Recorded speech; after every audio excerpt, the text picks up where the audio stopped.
સદગત આત્માની પાછળ ફૂલની પાંખડી રૂપે નામરૂપી પુષ્પ એના ચરણોમાં સમર્પિત કરવા માટે ભેગા થયા છે. આપણીથી કાંઈ ન થાય, આમાંથી ગમે એટલું ગમે તે કરો તો એક દિવસ બધાને જવાનું જ છે. પણ એની પાસે જે હાય હાય કરે એની કરતાં જો હરી થતું હોય તો એ કંઈક અંતરના શુદ્ધિકરણ વાળા આત્મા હશે તો જ રામ દરબારનું આયોજન થાય. એટલે મારું કહેવાનું એવું છે કે એક વખત રામજીનું નામ બોલો ને, 1000 ગણો પુણ્ય છે. રામ રક્ષા સ્તોત્ર રામાયણની અંદર 9મા સોપાઈની અંદર શિવજી માં ભવાનીને સમજાવે કે રામ રામેતી રામેતી રમે રામે મનોરમે સહસ્ત્ર નામ તતુલ્ય રામ નામ વરાનને.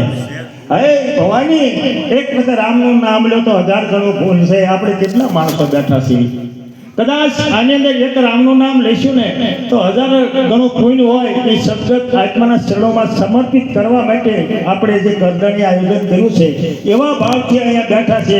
ભજન જે કરીએ ને જે ભાવથી કરીએ. કદાચ હું આજથી બોલીશ કે જય શ્રી રામ, તમે નહીં બોલો છતાં કાન દ્વારા હૃદયમાં ધબકારો આવશે જય શ્રી રામ બોલે. એટલે ભજન તો શરૂ જ રહેવાનું છે, પણ ઉદ્ગાર થાય તો આનંદ આવશે એટલા માટે કહેવાનું. બીજું એ કે જે પંચમા ભૂતમાં શરીર બન્યું, નાથી પિંડદાન આપો, તા લગનમાં એ ખાતામાં સીધું પૂરી જાય. શાંતોના મત પ્રમાણે કહું છું, કારણ કે આપણે પિંડદાનની વિધિ હોય શાસ્ત્રોક્ત ઉત્તર ક્રિયા કરતા એ શું કામ કરે છે? કારણ કે અત્યારે જે કાંઈ નામ લો, જે કાંઈ પુણ્ય કરો, જે કાંઈ સત્કર્મ કરો એ ખાતાની પાછળ જાય. એ આત્મા, હે પરમાત્મા, એ આત્માને તું શાંતિ સાચી આપજે એવા ભાવથી એના ચરણોમાં વંદન કરી અને પછી રામ દરબાર આગળ લઈ જઈએ. પણ બીજું એવું કે હમણાં મને સમાચાર એવા આપ્યા કે મને થોડોક આનંદ થયો કે અહીંયા કોઈને ભાવ જાગે અને કોઈ 25, 50, 100 બહે કે 500 જે કાંઈ મૂકશે તે ગાયોની અંદર જાય છે ઘાસચારામાં.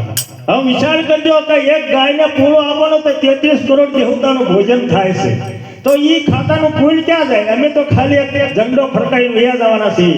પણ જે અહીંયા જે લોકોએ આયોજન કરશે તે ઘાસચારા નિમિત્તનું છે. કદાચ કોઈને ઊભા થઈને ઈચ્છા થાય તો એ રીતનું થશે, કારણ એ આત્માની પાછળના જ હેતુ માટે અમે અહીંયા આવ્યા છીએ. અને વાણીના પ્રકાર ઘણા છે.